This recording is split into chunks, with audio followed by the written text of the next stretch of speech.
Hi, I'm Jamie, and welcome to Sci-Fi Vision. For August 12th, we have special guest Julian. So thank you so much, who plays Stackhouse. Sorry, thank you so much for joining us today, and of course my co-hosts Karen and AJ.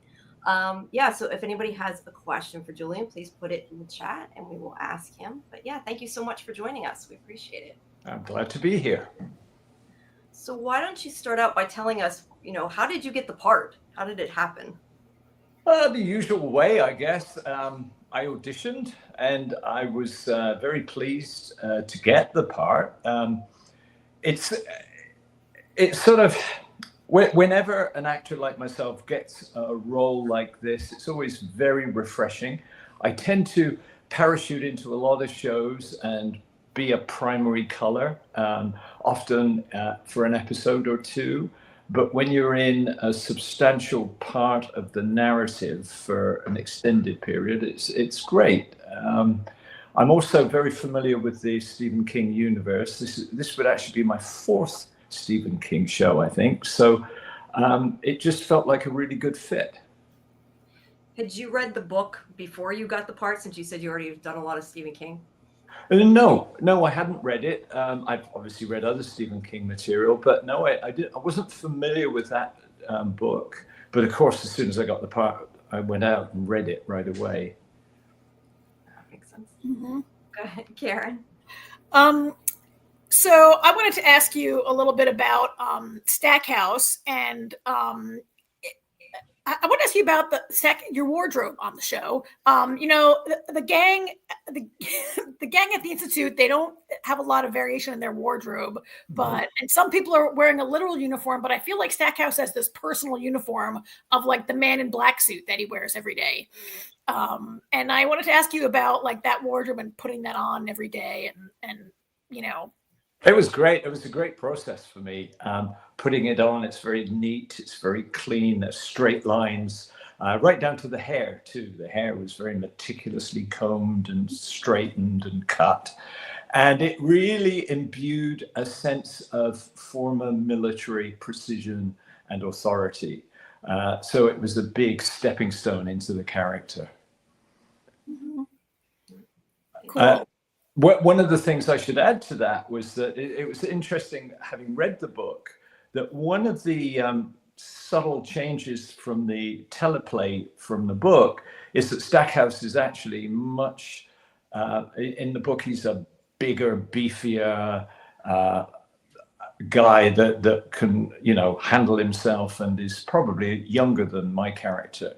So it was very interesting for me to sort of get that feeling of rigidity and discipline and militarization.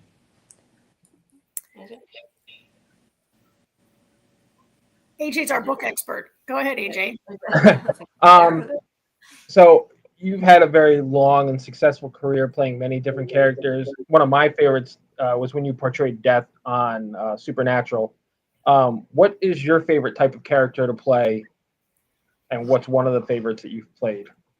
I really am open to anything. I try to mix the characters up. So I tend to play characters on the darker side of things because I'm so good looking, and like my cheekbones and my accent sort of creates an otherness and a harshness that is utilized a lot as darker rather than lighter.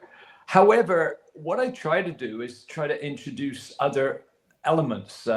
So for instance, with Death in Supernatural, the notion that Death might actually not be some grim reaper that's come to cull every living person and be diabolical, but somebody that actually relishes humanity and actually enjoys the foibles and the details of being human, like enjoying pizza, enjoying junk food. And so there's a sense of what I like to do is to try and play counterpoint as well, so that there's a complexity to a character that's believable. And if you're playing somebody that's dark or mysterious, it often makes that character even more enigmatic and worrying for an audience to watch. Is there anywhere other than the book or the script that you pulled from For Stackhouse, I mean. For Stackhouse, no, specifically the book. I think inevitably what happens is when you get on set, you adjust to the other actors because it's all about energy and rhythm. And so Robert Joy, who plays Stackhouse, he and I sort of really had a good rapport, and we became like a bickering couple of older guys, and that was a really interesting thing for us. And I don't think we worked at it. I think it just naturally happened. And with Mary Louise Parker, we sort of developed a kind of a sparring quality that was a little deeper than just being rivals, that really had a sense of a personal history. And that was fun. That was fun to just explore that. I was going to say, Kimberly kind of asked the same thing. I just asked maybe a little bit to add about where you got your inspiration from. For Stackhouse? Yeah. Kind of the same thing. Familiarity with former military people, people who work in a particular way, have a certain ritual and organization about them, and a clear sense of moral purpose and moral right. And I think that's very important for Stackhouse. I think it's important for Miss Sigsbee in that they don't see themselves as villains. They see themselves as doing a job for the betterment of mankind. And the stricter and tougher they can be with any resistance to that, the better they will do their jobs. Okay. Yeah, we review the show every week, and I think it's a little hard for audiences to see like children who are being like tortured, and then characters who say this is for the greater good. I think Maureen is always undercutting that mission oriented approach. I thought this week we had a little bit of a wiggle room there with Stackhouse. Like this last episode was kind of big for Stackhouse, and for the first time we saw him be like, well, Sigsbee, you can't just keep killing everybody, and you can't just keep firing everybody. Although I think he wants to not kill so many people, more of it being like a logistical problem rather than a moral problem to him, right? Yeah, I think so. And there's a sense of frustration personally too. And as Sigsbee says, you're jealous, you're envious of the fact that she was chosen over Stackhouse. And also there's obviously a personal history there between Stackhouse and her father, and the sense that he might have trained her and prepared her for the job, but he's been overtaken. Interesting. Take it, AJ. If you weren't playing Stackhouse, is there any other character you'd like to have played in the show? Oh, wow, that's interesting. Wow, I mean, it would be absolutely crazy, but I think Avery is a fabulous character. I mean, I can't imagine anybody more on the opposite end of the spectrum than grizzled old Stackhouse, who sees things in straight lines, and Avery, who intuits and can read things. But I think he's a thrilling character. And I think in the Stephen King world, whenever you come across somebody that's extremely gifted, they're always compelling. Somehow Stephen King captures something about childhood potential that is untapped and unrealized, and turns it into something that's a fabulous enigmatic character. And I love the fact that Avery is sort of struggling with his situation, but is actually amazingly resilient and able to be supportive of all those around him. He's not needy. You talked about, sorry, Karen, I didn't mean to. No. Okay, sorry. I just said that's cool. Oh, okay. No, I was going to say, you had mentioned how obviously he thinks he's morally correct, or at least that this stuff is for the greater good and is worth what they're doing. But as an actor, like, do you ever have trouble, I guess, kind of getting in that mindset of that what he is doing is a good thing? Because I don't know. I just wonder if it's hard kind of connecting with that. No, I don't. I never have a problem. Well, I could, but I don't in this case, because I'm in a Stephen King universe that's a highly moral universe. I'm here to serve the story. Stephen King has created a world in which there are people on a journey and there are moral shortcomings, and we see that. We see the struggle of the younger generation against the cynical older generation. And so if I'm portraying that element of the story, I'm completely fine, because I'm in good hands. I'm in good hands both from Stephen King's point of view, but also Jack Bender, the director, showrunner, really understands that world and understands the placement of each one of us in there. So therefore, I feel that I'm serving a greater purpose as an actor, as well as the character that thinks he is. All right, fair enough. Karen? I want to change gear a little bit and ask about the set. Stackhouse, I feel like we don't see him in the dorm with the kids that much. Stackhouse, there's a lot of scenes in the office with Sigsbee or in the lab. And then there's all those shots of Stackhouse and those guys like lurking about the corridors. And then, you did get out to the hotel last week. To the hotel. That was great. Yeah. I mean, I assume you've got like a soundstage with a bunch of creepy corridors that you're shooting on, and you unfortunately spent a lot of time there. Yeah, they're terrifyingly realistic, and that the cafeteria. I mean, with the table tennis table and the slot machines and the cigarette machines. I mean, terrifying. It's like every grim environment, institutional environment that you've ever been in, all wrapped up together. But it's a construction, and brilliantly done, brilliantly realized, complete with fluorescent light. Mm-hmm. Yeah, which makes everybody look so good. Right. Yeah. Okay, I'm gonna come back to that in a minute. Let me hit it to AJ for a second, and to our chat. He's out there. What was your favorite scene to film during the show? I liked it a lot. It was like a load of different tennis matches sometimes. The ones with Sigsbee, the ones with Stackhouse. I really like the extended interview in the hotel with Tim, with Ben Barnes. That, as you referred to, Karen, it got me out of the institute, and I put on civilian clothes, even though that was the suit as well. That was very formal, but that was fun, and that actually was on location. And it was away from the corridors and the fluorescent lights. So that was a lot of fun. And it's just a lot of fun dancing with an actor that you haven't yet met on the road to the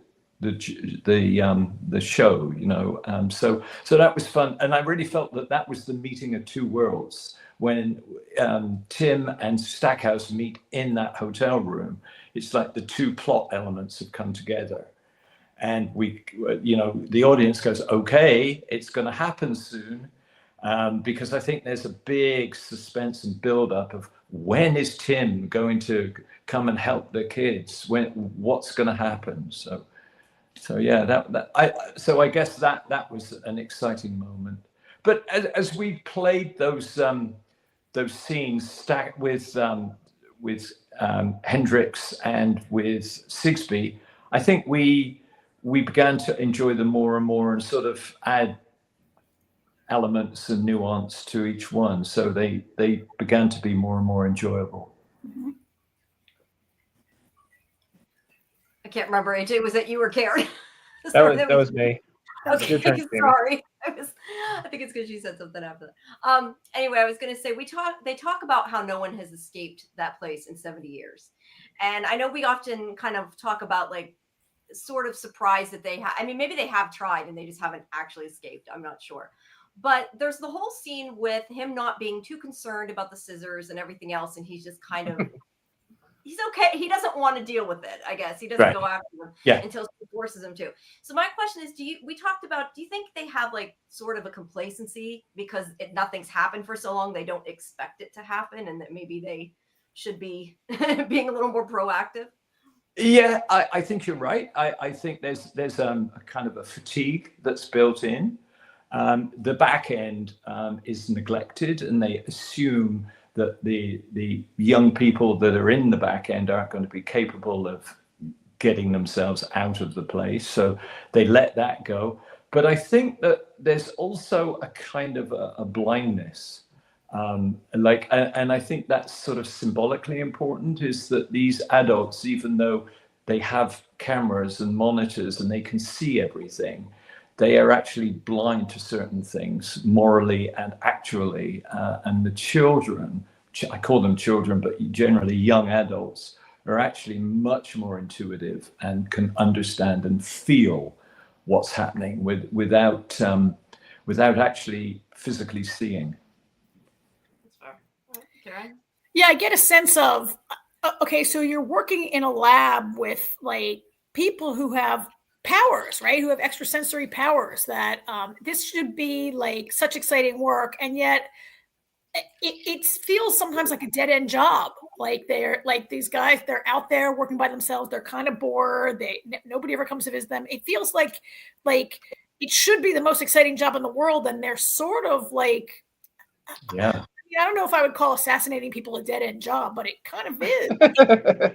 Right? Yeah. I mean, I think that they are very much caught in the humdrum service of something that they have become trapped in. And they, in many ways, are as much prisoners of this system. And there is this all-powerful person that phones them occasionally, and we don't really know an awful lot about him or them or whatever this represents. So, yeah, there's a sense of big fleas have little fleas upon their backs to bite them. You know, like there's always someone looking over your shoulder, and they too are prisoners. The staff are prisoners to their own weariness, blindness, and just servitude. They are just serving something that they're no longer questioning. Mm-hmm. Kind of I'm going to pull a question from the chat. Kimberly wants to know, did you have any moments on set that were silly or that you were joking around with the others? Oh, lots and lots. It was a great group of people. I particularly enjoyed cafeteria scenes and interacting with the recruits, as we call them. And I had a lot of fun with Joe, who is a fellow Tottenham supporter. So we sort of kept up to date with that. And lots of lightness. There has to be when you're dealing with dark themes like that. You can't be solemn about it. And I think that's the thing about Stephen King. I don't think his books are solemn. You know, they're full of life and vitality and surprise. And they take you in directions that you don't realize, and are actually at times quite funny. Lots of light-hearted moments. Jane Look, who plays Maureen, a lovely person who I've known for a while. I've known her in theatre and stuff. So I've enjoyed the company of most of the cast. Well, that sounds like I'm isolating some, but the odd thing is that you don't get to meet everybody, right? So Martin, I was desperate to meet Martin Roach, who plays the chief, and our paths never crossed, and I think he's so good. And I was hoping to see him sometime, but no, just never quite happened in scheduling. That was what I was going to ask you. Who else would you like to work with you haven't? So besides him, who else would you have liked to have gotten a scene with?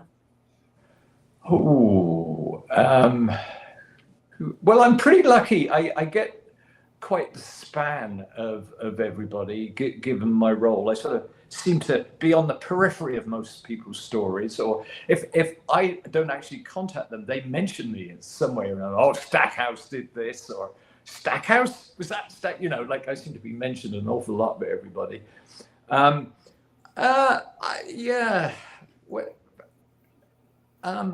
I think, would have been a lot of fun. We got to hang out just right at the end of the show in episode 10, which I'm not going to talk about because that would be a spoiler alert.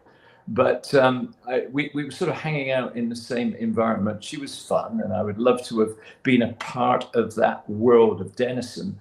And yeah, I think that the town would have been fun to be a larger part of, but that's not my role in the story. So I'm quite happy with what I did. I think we can't let this interview go by without asking you about, like, so I'd say the majority of your scenes are with Mary Louise Parker and Robert Joy, either of them or the three of you together, which, I mean, is such a treat for those of us, fans to watch. Had you worked with either of them before? Is this your first time all working together? First time working together, yeah. I've admired both of them for many years, so it was great to actually get to work with them. So yeah, that was a real joy. I can imagine. It's a joy. It's a joy. Haha, a joy for us to watch. I know. It popped out, and I didn't say it. I thought, oh no, oh dear. But you did, Karen. So thank you. I went there. Yeah. Yeah. So yeah, you tend to do this. You dance around actors, and sometimes you would do 2 or 3 projects together in a row, and then not see them for years and years and years. And so yeah, I was very fortunate. And Simone, who played Kalisha, I'd done a show with a couple of years ago, so that was fun to see her again. Yeah, and Finn, and I know him from Toronto, or I know of him from Toronto, I should say. I've never met him before. So there's lots of nice relationships. Were you guys were the kids cast first, were you attached earlier to the project, or did you not know when you went into it who you were going to? I go into these things willfully blind. I don't choose to ask too many of those questions because I go in and I do my job. I don't worry too much about it. Otherwise, you start to sort of second guess things and what the politic is or who's who and what's what. I go in there and do a job, and quite happy doing it. Yeah, I guess who wants to be that guy to be like, when you say, let's go out tonight. Oh, who else is going? Right? You don't want to. Yeah. And that never happened on this show at all. It was a really nice group of people. Yep. Cool. AJ? Kimberly would like to know, have you ever had experiences with people who had a hard time differentiating you, Julian, from a role? Well, because I pop up in a lot of shows, and people are familiar with my face, but they probably don't know my name. What's happened in recent years that I'm often referred to as Death. So I'll be in the store and someone will, hey, Death, how's it going? How are you, man? So yeah, I guess on a superficial level, I get recognized by some of the characters I play. Three Finger from Wrong Turn is also a very popular show, and those that know that I'm that guy under 4 hours of makeup always make a point of coming and introducing themselves. So I get recognized rather than mistaken for. I don't think you could ever mistake me for the Grim Reaper, thank goodness. But definitely people refer to me as Death a lot. And I take that as a sort of a tribute rather than something that's full of dread and terror. Was there ever any lines that were changed or added or anything kind of after the fact that weren't in the script? Anything that ended up ad-libbed or just that you could think of? Not to my knowledge. It was a very tight script, based on a very specific book, very tightly adapted for the television for 8 episodes. So there wasn't a lot of slush in there or, stuff ready for character development. It was really clear. Occasionally there might have been, a request because you were saying a few words together that might have been difficult to say or felt like a slightly awkward, we'd adjust them accordingly, but that was really it. And, the odd scene that we'd try and sort of go, well, could we make this a little clearer by doing this instead of that? But no, it was very tight. Mm-hmm. Do you find that difficult though? Because I know some people prefer to be able to kind of add their own spin, and other people would prefer not to have to think about it. So Yeah, for me, fall in that. it depends on the project. It depends on, how finite the world is, and how clearly delineated your character is, and what function that character has in each scene. That was in this show. I mean, it was really clear. And Jack Bender, the director showrunner, was really clear about also nuance and the volume and the intensity of performance. Really knew what he wanted. He really had a clear idea of the overall build of the 8 episodes and the sort of momentum of each episode. So, he was very clearly conducting. All right. Mhm. Yeah. I have a question, but first, so I don't know if Scotty, we have a big fan in the chat. I don't know if Scotty has asked a question yet, but Yeah, it's down below that. I was going to say it. Hey, Scotty. There you go. It's down there. Says, I'm do you not have going to any- talk to him. I see. I said, Julian, Scotty, do you have any other future projects coming out pretty soon? Well, I've got a film coming out at the Toronto International Film Festival, which is at the end of this month in September. Thanks for asking, by the way.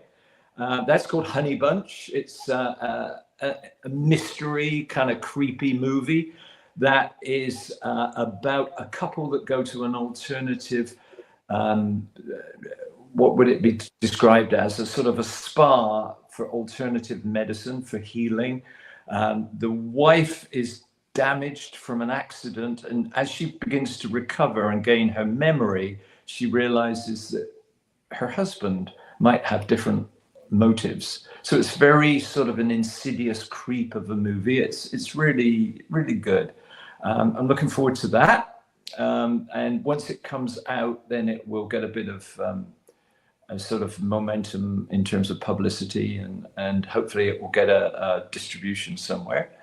And I just finished shooting a film called The Asylum, which is in post-production right now, and I don't quite know where that will end up, but I have a feeling it will probably do a festival somewhere. Yeah, thank you for asking. that sounds like it's got to be a horror flick called The Asylum. It does, doesn't it? I'm not It's a romantic too comedy. much away, but yeah, and I play a doctor. Although I have to say that it's all about the subjectivity of the lens. So it's a patient in one state of mental incapacity might think that they're in a hostile environment, and another one may feel that they're in a healing environment. So it's actually a film that explores different ways of looking at something. And so I'm not necessarily as bad as you might think I am in a movie called The Asylum. Yeah. Before we go back to the chat, you mentioned this is your 4th Stephen King, maybe 4th-ish Stephen King project that you've worked on. Is Stephen King work that you seek out, or I mean, with 20 or there's so much Stephen King work out there, maybe just everybody in Hollywood eventually does it. I don't know. Yeah, no, it's hard to miss. I mean, he's very popular at the moment. I'm not that powerful as an actor. I'm there to lend myself to anything that's out there. I don't necessarily actively seek things out. I wait to be cast, or I apply for particular positions. The one that sticks out in my mind is Stephen King's Kingdom Hospital, which again, I attend a lot of fan conventions, and the one thing that people always come up with photographs of and box set covers is Kingdom Hospital. And it really was an extraordinary series. I think it was a little ahead of its time. It only lasted 1 season, but part of the problem with it was that it was on network television that was interrupted by commercials. So it was a very complicated plot.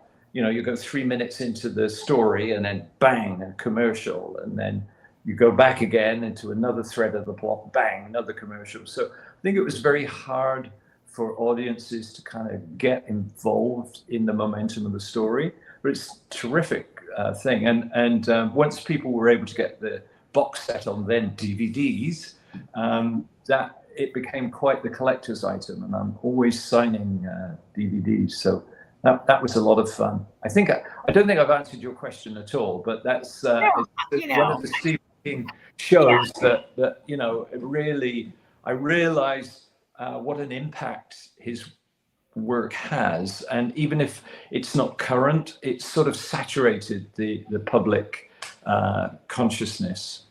Mm-hmm. For sure. AJ, you want to go to the chat, or do you have something? Yep.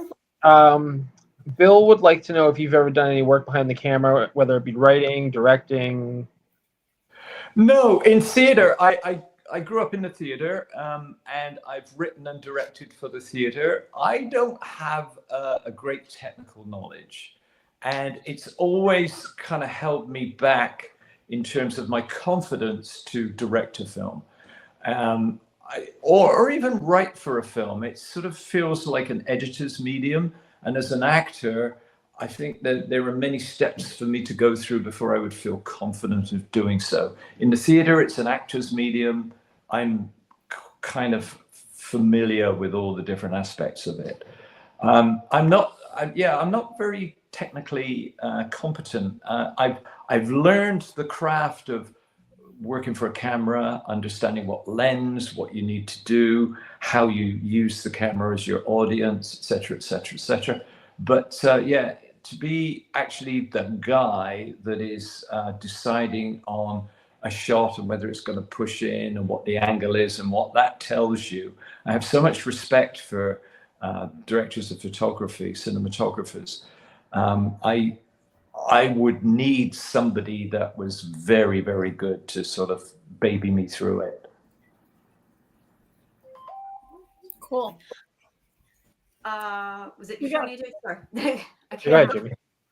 Sorry, I couldn't remember. I was going to ask you, I've asked everybody this, so I got to ask you this. If it was for you, for Julian, would you want TP, TK, or PC?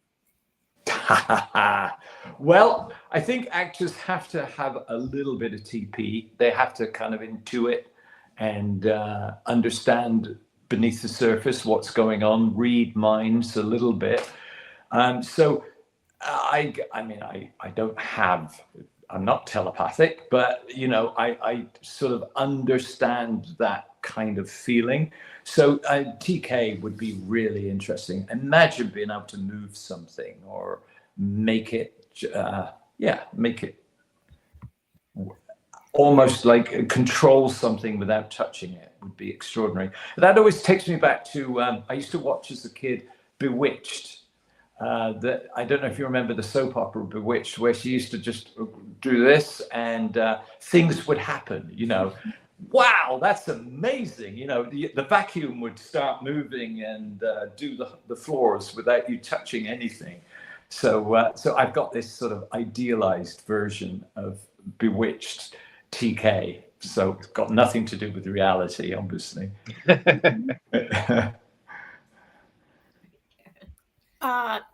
There's a couple more out there, Jamie, in the chat. How about where I just lost Kimberly? I was going to go to Kimberly. Do you see her? Oh, Kimberly asks, is there an ideal role that you'd like to play? Either like a real, character like Hamlet, or just a type of character, or someone you want to work with? There's nothing specific. I mean, I like everything from comedy to horror to drama. And often I'm more excited to see what somebody has in mind for me and for me to embrace that and to be surprised by it. So I really I don't have a set idea. One day I'll play King Lear, nothing. I don't have that kind of a feeling. One genre that I don't think I've done enough of, that I'm always fascinated by myself, is the spy genre, the covert affairs, undercover, Cold War stuff, and even like Tinker Tailor Soldier Spy, and then more recently Slow Horses, sort of a more comedic take on that. I like all that stuff. And that's a world that I haven't done a lot of, and I think I would enjoy doing. But no regrets. I like Westerns. I seem to have fortunately done quite a few Westerns, and that's satisfied my childish need to sort of be the guy on the horse walking down well, not, you don't walk down with a horse, but you, you know, or the gunslinger walking down the town square or riding a horse. That's kind of a childish fantasy that I've been lucky enough to fulfill. I was going to say, you say spy though. Would you rather be like the covert op or the villain part of that, like the James Well, Bond? either one. I think I know which one I would be cast as. But hey, I'll be your hero. I'll do that happily. But just that world of intrigue and secrecy is always very interesting to me. Let's see. Lori said, do you enjoy analyzing your characters' motivations and behaviors? Yeah, it comes with the territory, and you have to. You can't be too. Sometimes you can't be too analytical about it. Sometimes you have to find it. You have to just sort of trust that you're going to find it, and not necessarily understand everything about that character. Sometimes it will happen on set or with a wardrobe fitting when you go, oh yeah, that's how that character dresses or whatever. And with the collaboration of being on set, I love sets for that reason, is that they're truly collaborative. But yes, you have to do your own homework, and you have to figure it out, and you have to figure where your characters come from and what they're doing. But also be prepared to get knocked off center as somebody comes in with a completely different idea, and you have to be open to that. So I try not to be too solid and committed to a particular path. So let's piggyback on that with Bill's question. Do you, Julian, think is Stackhouse trying to take over the Institute or just survive? That's a good question. Well, you know the answer. Really, I mean, Yeah. I think you've put you've nailed it, really, and that is a big question, and that's one that I can't really spoil it at this moment, but we'll see. And I think that anybody embroiled in an institution that's been there for a long time is in that situation. We've discussed it already, is that, are you a prisoner of the institution yourself, or and if you are, do you just try and struggle on, or do you try to change it? What do you do? I think Stackhouse is at that interesting period of doubt and change and reorientation. And I think that's what's so interesting about the Stackhouse Hendricks and Sigsbee triangle, really, is that all of them are all questioning where they are. And in many ways, they're questioning their belief system, personal and professional. And I think that's a very interesting place to be. And I'm not going to tell you any more. Well, I have not read the book and I haven't seen it, but I feel like they're all getting ready to try to throw each other under the bus. Well, for sure, yeah. Mm-hmm. We have So sorry, go a ahead. lot of our listeners are huge fans of the TV show From, which Jack Bender is also involved in. So Fletch would like to know if you are familiar with the show, and if you are, what are your thoughts on it? Fantastic. I was thrilled that when we went up to there's one scene in the exterior, the playground of the Institute. There's a lot of scenes that are shot there, but I only had basically one scene where I came out and I pulled Luke in, and Harry too. I think I take Harry into the Institute. That was actually filmed up by the set for From. So it was a big thrill to me to be driven through all the different places and the different locations of From. So I was very excited to be to see that. I do my fan thing like everybody else does. And also, I'm lucky enough to know quite a few of the cast of From, so that was an extra bonus as well, including Robert, of course. Yeah. I was going to say Kimberly had asked. I was going to say, You're going to do the same thing I was going to do. Yep, I was going to say, piggyback off of that. Kimberly wants to know what it's like working with Jack Bender and if you got to work with John Griffin at all. Not with John, but with, so I can't say, but Jack was an absolute joy. And as I said earlier, I mean, very clear too about the conducting of the piece, the orchestration, like the knowledge of how a scene should flow and how much to give each beat, really. Although I was given lots of freedom. I mean, the actors weren't sort of micromanaged in any way, but he was just really clear about what he wanted. And that was really good. He's a visual artist. Sorry.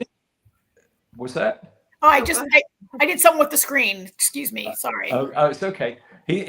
Jack is a visual artist, and that also sort of comes to play in that he feels like an artist with many facets to his language, and is able to sort of paint and choreograph and do things not just in a cinematic way, but he's able to sort of flesh out the underneathness of everything visually and emotionally. So yeah, it was really enjoyable. He does a lot of the artwork in his films. I actually bought at auction the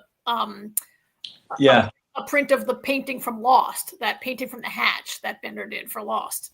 Yeah, and he's also he's clear about what he wants, but he's also just very relaxed too. You know, he doesn't come across as a big ego, so that also always helps when you're working as a team together. And I think what that does too is it elevates all the other departments, not just actors, but everybody. You know, feels that they have a voice and go, well, you know, I'll make this sound like this because it will help this scene, and we'll shoot it like this. You know, so good collaboration.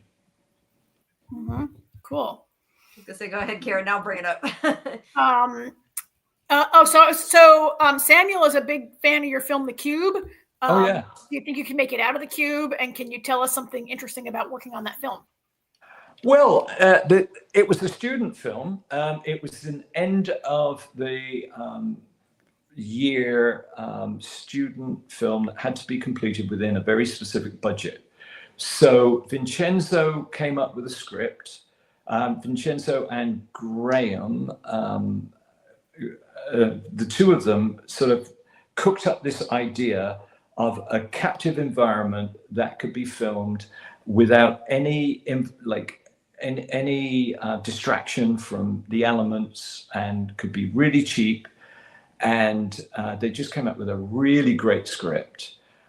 The scene that I was in was just at the beginning of the film, and most of the budget, I think, was used for that. It was old school special effects. It was, I had a body cast, and in order to set up the tension for the whole film, they had to start with a bang and know that the stakes were very, very high. And so I kind of spent all my time working with the special effects department and, of course, Vincenzo, making sure that was like one of the most exciting 5 minutes of film at the time, and it really worked. And from then on, I seemed to work with a lot of special effects departments because I got to know most of them, and I'd done body casts with them and freeze frame motion and all kinds of stuff. So that started probably about 5 or 6 projects in which I did a lot of special effects heavy stuff. And Vincenzo and Natali, the director, have worked together since then on a few different things. So that's been really good too. Great. Do we have any more in the chat? No, I think you got one more in the chat, Jamie. Yeah, here, you want me to bring it? Every time I go to click it, and then we knock it off. Well, Slayan says, do you have any jam to any good bands lately? Oh, jam to any good bands, right? Who was I? Are you a musician or? No, but I really do like music. Scotty, my pal that's asked the question, is really into music too. So he's sort of pushing me for any bands that I like. The Dead South is a fun band that I've been listening to. The kind of they're very hard to describe. They're sort of old traditional, almost. I don't know. Search them out. They're a lot of fun. Search out their videos too. They have a good cinematic sense and also musical as well. Okay, we'll check them out. I feel like there was one more that didn't get starred, and I don't know where it was. That's what I was trying to see if I could find it. Oh, they're Canadian. Question in the ether somewhere. Where are you? Yeah, well, yeah, there is this one by Samuel. Would you prefer working in the Canada? In Canada. I'll eventually get it out. In Canada or the United States. I enjoy working. I enjoy working anywhere, on the ocean, in the air. Yeah, borders don't really make a difference. Not to me. And Bill had asked, you kind of talked a little bit about this, but he's apparently a fan of Supernatural as well. Yeah, an absolute delight. I mean, it lasted for 15 seasons. So there's a reason for that. And it's basically that the lead actors were just really relaxed, really good, and really helped make every guest star look good. And that's why the show lasted for so long, is that whenever you see somebody come and appear, they are always made to look good, because the leads are just good actors, and they're generous, and they are smart enough to know that the story is interesting as long as there's new elements that keep being introduced and they're taken seriously. And that happened for 15 seasons, which is remarkable. And as a result, there are many sort of sub-worlds and plots and universes that are created that, Fandom has embraced different ones. I was part of one of them as Death, and that was just really good. I really liked some of the extended scenes that I had, particularly with Jensen as Dean, because it involved food, which is always tricky to do on screen. Long scenes where you eat food and you have to replace it, and then you drink, and then I enjoyed that very, very much, and the fact that he was so willing to make the scenes as rich as possible. They weren't just about him. So yeah, that was a great experience. I was going to say, this is a comment, but Kelly said Death is her favorite character on Supernatural. So there you go. Well, thank you. I think the only thing, this was more of a silly question, but I did say, since you were talking about the food, Samuel asked if you like the pizza in Chicago, or is that just Death? I do like Chicago pizza. And so, but it was written that way. It's just a coincidence. And in fact, I ate far too much of it because I liked it during that sequence.